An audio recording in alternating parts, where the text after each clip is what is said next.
Being a student in Assamese চেনেলটোলৈ মই আপোনালোক সকলোকে স্বাগতম জনাইছোঁ আৰু মই এই ইউটিউব যোগে আজি মই প্ৰথমটো ভিডিঅ' আপলোড কৰিবলৈ ওলাইছোঁ।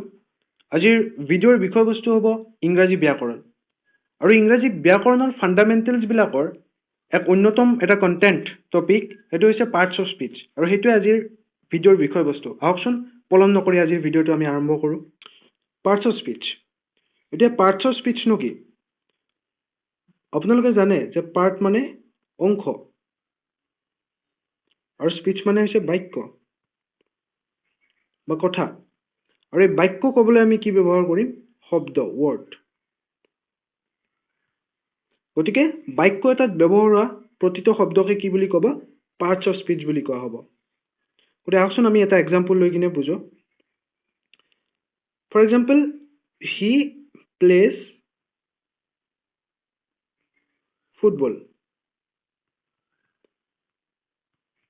এই বাক্যটোত হি এটা শব্দ, প্লে এটা শব্দ, ফুটবল এটা শব্দ। হি বাক্যটোত এটা অৰ্থ বহন কৰিছে, প্লে বাক্যটোত এটা অৰ্থ বহন কৰিছে আৰু ফুটবলটো বাক্যটোত এটা অৰ্থ বহন কৰিছে। আৰু ইহঁতৰ যিটো অৰ্থ বহন কৰা বা ইহঁতৰ বাক্যটোত যিটো ভূমিকা, তাৰ ওপৰত ভিত্তি কৰি আমি এই 8 প্ৰকাৰৰ পাৰ্টছ অফ স্পীচৰ ভিতৰত কোনোবা এটাত হয় বুলি আমি গম পাম। যে হিটোৱে বাক্যটোত যেনেধৰণে অৰ্থ বহন কৰিছে বা যেনেদৰে তাৰ ভূমিকা পালন কৰিছে, তাৰ ওপৰত ভিত্তি কৰি সেই 8টা পাৰ্টছ অফ স্পীচৰ ভিতৰত কোনোবা এটা হ'ব। ঠিক একেদৰে প্লেটো এই 8 প্ৰকাৰৰ পাৰ্টছ অফ স্পীচৰ ভিতৰত কোনোবা এটা হ'ব। ঠিক একেদৰে ফুটবলটোও হ'ব। গতিকে আমি যদি এই 8 প্ৰকাৰৰ পাৰ্টছ অফ স্পীচক ভালদৰে পঢ়োঁ, তেতিয়াহ'লে গম পাম যে বাক্যত ব্যৱহাৰ হোৱা শব্দবিলাক কোনটো শব্দ কোনটো পাৰ্টছ অফ স্পীচৰ অন্তৰ্গত হ'ব। গতিকে আহকচোন আমি এই 8 প্ৰকাৰৰ পাৰ্টছ অফ স্পীচ ভালদৰে পঢ়োঁ। নাউন। নাউন আপোনালোকে অসমীয়াত পাইছে বিশেষ্য। বিশেষ্য মানে কি? নাম বুজোৱা পদকে বিশেষ্য বোলে, অৰ্থাৎ বিশেষ্যই নাম বুজায়। গতিকে নাউন মানে কি হ'ব? Noun describes name of anything. নাউনে কি বুজাব? নাম বুজাব। আৰু এই এনিথিং বুলি কৈছোঁ যে যিকোনো বস্তু কি হ'ব পাৰে? ই কোনোবা ব্যক্তিৰ নাম হ'ব পাৰে, পাৰ্চন। ই কিবা ঠাইৰ নাম হ'ব পাৰে, প্লেচ।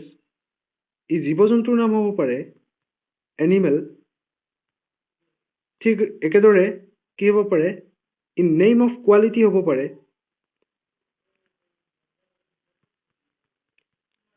ইমোশ্যন হ'ব পাৰে, ইত্যাদি। গতিকে আমি যদি এক্সাম্পল চাওঁ তেতিয়াহ'লে ভালদৰে বুজি পাম। আৰু আপোনালোকে চাব পাৰে, মই লিখিছোঁ হি ইজ দীপক। দীপকটো কি? Name of a person. মই কৈছিলোঁ আপোনাক এনিথিংটো কি হ'ব পাৰে? ব্যক্তিৰ নাম হ'ব পাৰে। গতিকে নেম অফ এ পাৰ্চন মানে দীপকটো কি? নাউন। সেইদৰে মিল্ক ইজ হোৱাইট। মিল্কটো কি? খাদ্যবস্তু, থিং। গতিকে খাদ্যবস্তুৰ নাম, গতিকে কি হ'ব? নাউন। ঠিক একেদৰে ৱাটাৰটো নাউন, পেন নাউন। অনেষ্টিটো কি? অনেষ্টিটো এক প্ৰকাৰৰ নাউন। অনেষ্টিটো কি বুজাইছে? কোৱালিটি বুজাইছে, কোৱালিটি। গতিকে অনেষ্টিটো এক প্ৰকাৰৰ নাউন। আমি পিছত পঢ়িলে গম পাম যে অনেষ্টিটো নাউনৰ কোনটো প্ৰকাৰত পৰিব। এতিয়া আমি নাউনৰ প্ৰকাৰবিলাক চাব লাগিব। নাউনক আৰু ক্লাছিফিকেশ্যন কৰা হৈছে। 5 প্ৰকাৰৰ নাউন আছে। সেইবিলাক হৈছে proper noun, material noun, common noun, collective noun and abstract noun. আহকচোন আমি প্ৰতিটো নাউনে ভালদৰে পঢ়োঁ। Proper noun. মই ইয়াত লিখিছোঁ it describes specific name of a person, place, thing, animal etcetera. চাব, নাউন বুলি ক'লে নেম আহিবই। নাউন মানে নাম বুজাব। এতিয়া কি নাম বুজাব তাৰ ওপৰত ভিত্তি কৰি পেলাই ইয়াক প্ৰপাৰ, কমন এনেদৰে ভাগ কৰা হৈছে। ইয়াত লিখিছোঁ স্পেচিফিক নেম। স্পেচিফিক মানে হৈছে নিৰ্দিষ্ট। প্ৰপাৰে কি বুজাব? নিৰ্দিষ্ট বুজাব, নিৰ্দিষ্ট। গতিকে ই কি বুজাব? নিৰ্দিষ্ট নাম বুজাব, স্পেচিফিক নেম বুজাব। কাৰ? পাৰ্চন, ব্যক্তিৰ। প্লেচ, ঠাইৰ। থিং, কিবা বস্তুৰ। এনিমেল, জন্তুৰ। এইটো চাব, এক্সাম্পল চালে আপোনালোকে ভালদৰে বুজি পাব। Reena is a good girl. ৰীনাটো এটা স্পেচিফিক নেম, ছোৱালী এগৰাকীৰ নিৰ্দিষ্ট নাম ৰীনাটো। মই যদি কওঁ ৰীনা, মই যদি কওঁ দীপা, মই যদি কওঁ ৰাণী, সো এই আটাইবিলাকে কি গাৰ্ল ঠিক আছে এই আটাইবিলাকে হৈছে গাৰ্ল কিন্তু মই স্পেচিফিকেলি মেনশ্যন কৰি দিছোঁ এই ছোৱালীগৰাকী কোন ৰীনা তো কি এইটো specific name of the girl so' এইটো কি হ'ব প্ৰপাৰ নাউন হ'ব মই লিখিছোঁ she lives at Pathsala she lives at Pathsala পাঠশালাটো specific name of a place এতিয়া চাব মই যদি কওঁ পাঠশালা মই যদি ঠিক একেদৰে কওঁ গুৱাহাটী মই যদি কওঁ বৰপেটা চ' এই সকলোবিলাক কি প্লেচ ঠাই নাম মই স্পেচিফিকেলি কৈ দিছোঁ যেটো এইখন কি পাঠশালা স্পেচিফিকেলি মেনশ্যন কৰি দিয়া হৈছে নিৰ্দিষ্টভাৱে বুজাই দিয়া হৈছে গতিকে এইটো কি প্ৰপাৰ নাউন ঠিক একেদৰে she loves to read story books মই ইয়াত কি কৈছোঁ ষ্টৰী বুক মই বুক বুলি কোৱা নাই মই কৈছোঁ ষ্টৰী বুক হওক নভেল হওক আপোনাৰ টেক্সট বুক হওক আটাইবিলাক কি বুক কিতাপ মই স্পেচিফিকেলি কৈ দিছোঁ নিৰ্দিষ্টভাৱে বুজাই দিছোঁ যে এইখন ষ্টৰী বুক তাই ষ্টৰী বুক ভাল পায় পঢ়ি ভাল পায় গতিকে এইটো কি হ'ব প্ৰপাৰ নাউন ঠিক একেদৰে চি হেজ এ ডগটো কি specific name of an animal dog cat যিয়ে নহওক এই সকলোবিলাক এনিমেল মই স্পেচিফিকেলি কৈ দিছোঁ এইটো ডগ তাইৰ এটা ডগ আছে কুকুৰ আছে গতিকে এইটো প্ৰপাৰ নাউন নিশ্চয় আপোনালোকে বুজি পাইছে এইবাৰ আমি পঢ়োৱা হওক মেটেৰিয়েল নাউন মেটেৰিয়েল নাউনটোত কি ক'ব মেটাৰ পদাৰ্থৰ নাম বুজাব বা ছাবষ্টেন্সৰ নাম বুজাব মেটেৰিয়েল বা ছাবষ্টেন্সৰ নাম বুজাব এতিয়া মেটেৰিয়েল নাউনবিলাক কি আমি চাব পাৰোঁ see we can see it and we can touch it আমি ইয়াক চুব পাৰোঁ আমি চাব পাৰোঁ আৰু আমি চুব পাৰোঁ আৰু ইয়াক বস্তু বনাবলৈ ব্যৱহাৰ কৰা হয় which is used for making things ঠিক আছে which is used for making things যিবিলাক বস্তু বনাবলৈ ব্যৱহাৰ কৰা হয় গতিকে সেইবিলাকক কি বুলি কোৱা হ'ব মেটেৰিয়েল নাউন বুলি কোৱা হ'ব আহক আমি এক্সাম্পল চাই লওঁ ইয়াত মই লিখিছোঁ the window' is made of প্লাইউডটো এটা মেটেৰিয়েল নাউন কিয় প্লাইউডটো মেটেৰিয়েল নাউন আমি প্লাইউডক চুব পাৰোঁ টাচ কৰিব পাৰোঁ আমি ইয়াক চাব পাৰোঁ আৰু লগতে প্লাইউডটো বস্তু বনাবলৈ ব্যৱহাৰ কৰিছে কি বনাইছে প্লাইউডৰ দ্বাৰা উইণ্ড' বনাইছে খিৰিকী বনাইছে গতিকে প্লাইউডটো কি মেটেৰিয়েল নাউন ঠিক একেদৰে মিল্কটো মেটেৰিয়েল নাউন মিল্ক আমি বস্তু বনাবলৈ ব্যৱহাৰ কৰোঁ ইয়াত মই লিখিছোঁ milk is use to make cheese milk গাখীৰ কি বনাবলৈ ব্যৱহাৰ কৰা হয় পনীৰ বনাবলৈ ব্যৱহাৰ কৰা হয় তো এইটো কি মেটেৰিয়েল নাউন ঠিক একেদৰে গ'ল্ড সোণ ৰিং বনাবলৈ ব্যৱহাৰ কৰা হয় gold is use to make rings গতিকে মেটেৰিয়েল নাউন আপুনি চাব পাৰে এইটো আমি চকুৰে দেখা পাম ইয়াক আমি চুব পাৰিম আৰু লগতে ইয়াক আমি বস্তু বনাবলৈ ব্যৱহাৰ কৰিম আৰু সেইবিলাক কি হ'ব মেটেৰিয়েল নাউন হ'ব নিশ্চয় আপোনালোকে বুজি পাইছে common noun it describes the name of a class ই এটা কি কৰে শ্ৰেণীৰ নাম ডেছক্ৰাইব কৰে বা শ্ৰেণীৰ নাম বুজায় ঠিক আছে কমন নাউনে কি বুজাব এটা শ্ৰেণীৰ নাম বুজাব বা commonly use name for a class এটা শ্ৰেণীৰ কাৰণে যিটো কমনলি ইউজ কৰা হয় সেই নামটো কি বুজাব কমন নাউনে বুজাব গতিকে এক্সাম্পল লৈ আমি চালে আমি বুজি পাম যে ইয়াত মই লিখিছোঁ দ্য বয়জ আৰ প্লেইং আৰু কৈছোঁ যে ইয়াত বয়টো কমন নাউন আৰু এইফালে মই লিখিছোঁ যে ৰূপ ইজ প্লেইং আৰু ইয়াত কৈছোঁ ৰূপটো প্ৰপাৰ নাউন কেনেকৈ মই বয়জ বুলি কোৱাৰ লগে লগে ইয়াত ৰূপ দীপক এনেকৈ বহুত কেইজন ল'ৰা সোমাই আছে ঠিক আছে ৰূপ দীপক মিণ্টু চিণ্টু সোমাই আছে তাহাঁতৰ কমন টাৰ্মটো কি কমন নেমটো কি বয় সিহঁতৰ শ্ৰেণীটো কি বয় ঠিক আছে যেতিয়া মই মেনশ্যন কৰি দিছোঁ যে Rup is playing or Deep is playing or Deepak is playing তেতিয়াহ'লে এইটো specific name of a boy or specific name of a person তো সেই ক্ষেত্ৰত এইটো প্ৰপাৰ নাউন হ'ব নিৰ্দিষ্ট স্পেচিফিক প্ৰপাৰ ঠিক আছে আৰু যদি ইয়াৰ কমন টাৰ্মটো ইউজ কৰোঁ ইয়াৰ শ্ৰেণীটো ইউজ কৰোঁ বয় তেতিয়াহ'লে এইটো কি হ'ব কমন নাউন হ'ব চ' বুজি পাইছে সেইদৰে ছোৱালীৰ ক্ষেত্ৰতো মই গাৰ্লছ বুলি কোৱাৰ লগে লগে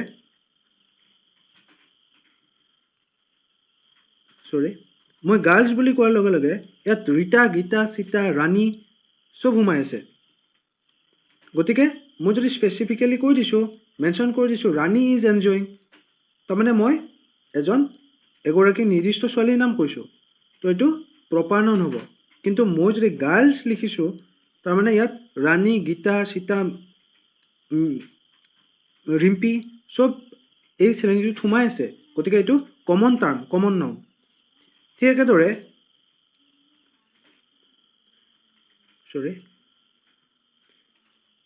নোকিয়া ৰিয়েলমি চেমচাং এইবিলাক একো একোটা ব্ৰেণ্ডৰ নেম মোবাইলৰ এই গোটেইবিলাকেই কিন্তু মোবাইল ইয়াৰ কমনটো মোবাইল ঠিক আছে গতিকে এইটো কমন নাউন কিন্তু মই যদি কৈ দিছোঁ নোকিয়া আৰু স্পেচিফিক গতিকে প্ৰপাৰ নাউন মই যদি কৈ দিছোঁ ৰিয়েলমি এইটো স্পেচিফিক প্ৰপাৰ নাউন ঠিক আছে নিশ্চয় বুজি পাইছে ঠিক আছে মই ইয়াত লিখিছোঁ ইণ্ডিয়া হেজ 29 ষ্টেট এতিয়া মই ষ্টেট বুলি কৈছোঁ ইয়াত আসাম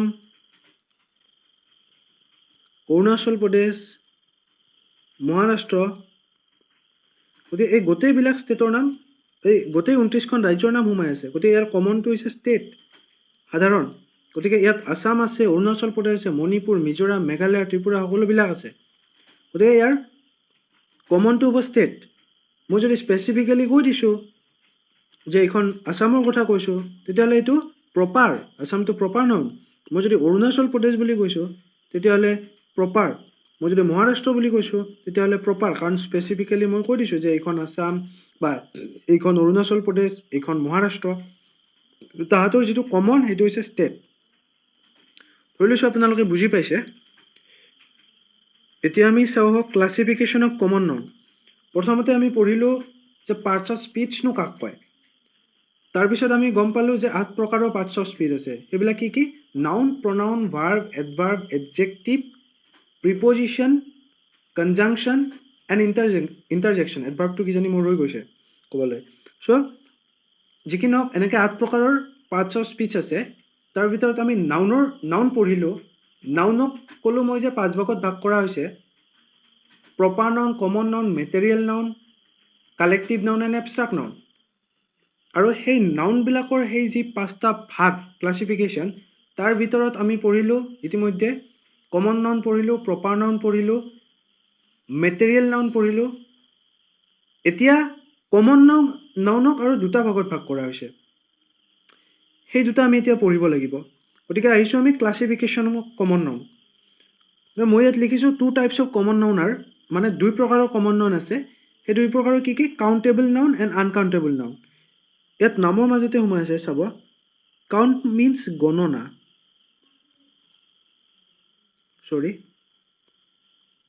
কাউণ্ট মিনছ গণনা আৰু এবল মিনছ সক্ষম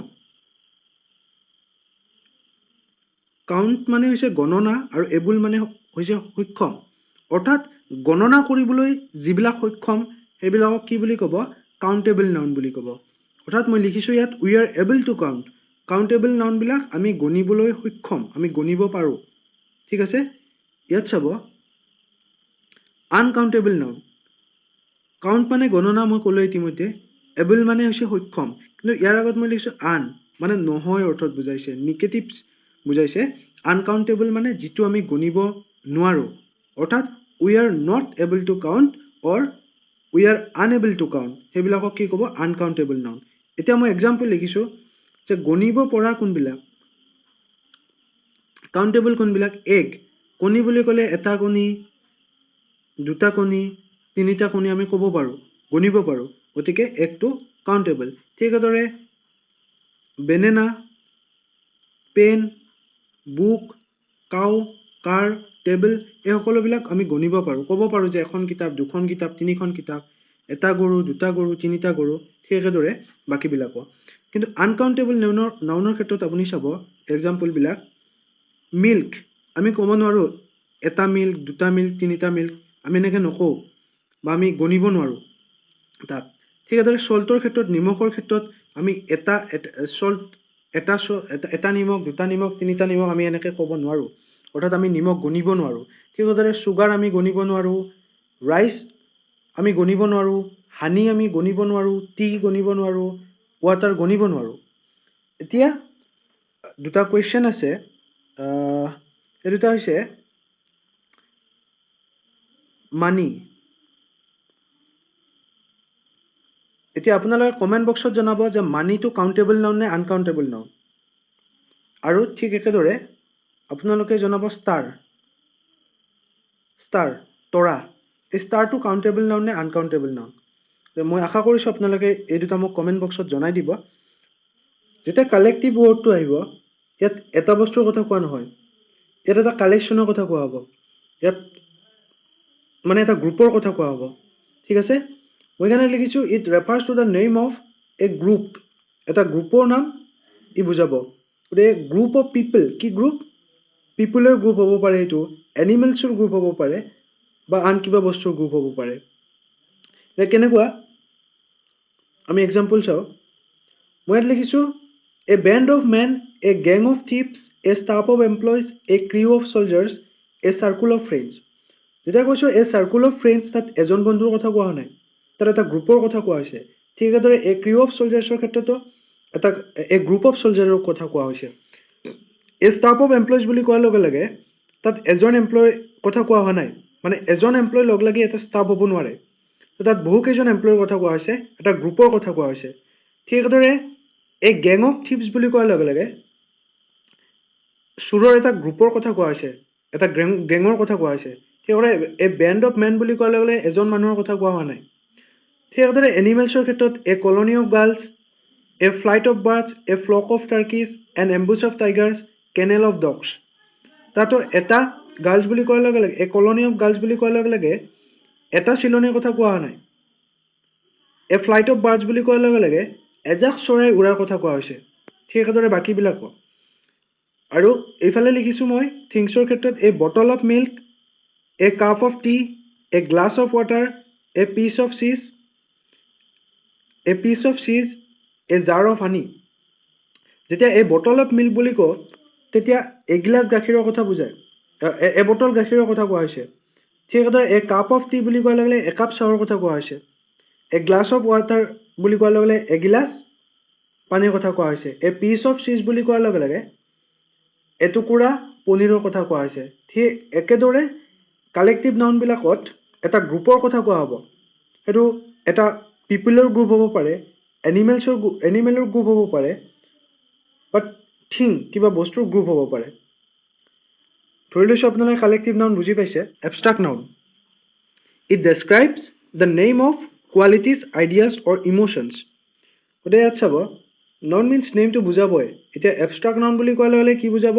নেম অফ কোৱালিটিজ, গুণ, name of ideas or name of emotions. এইটো কি কৰিব পাৰি? এবষ্ট্ৰাক্ট নাউনটো আমি চাব নোৱাৰোঁ বা টাচ কৰিব নোৱাৰোঁ। We can't see it or we can't touch it.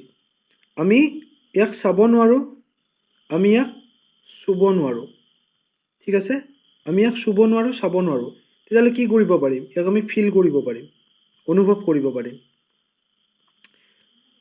For example ইয়াত মই লিখিছোঁ he has vast knowledge on this subject. তাৰ এই বিষয়টোৰ ওপৰত কি আছে? বহল জ্ঞান আছে। এতিয়া যেতিয়া ভাষ্ট নলেজ বুলি কৈছোঁ, এইটো আমি চাব নোৱাৰোঁ বা চুব নোৱাৰোঁ, আমি ইয়াক অনুভৱেই কৰিব পাৰিম, ইয়াক আমি ফিল কৰিব পাৰিম। ঠিক একেদৰে she will win the match, এই জিকাটো আমি চাব বা চুব নোৱাৰোঁ। ঠিক আছে, এই উইনটো আমি চাব বা চুব নোৱাৰোঁ, এইটো আমি অনুভৱ কৰিব পাৰিম বা আমি আইডিয়া কৰিব পাৰিম। ঠিক একেদৰে হি হেজ কাৰেজ, কোনোবাৰ সাহস আমি চাব নোৱাৰোঁ বা চুব নোৱাৰোঁ, তাক অনুভৱ কৰিব পাৰোঁ।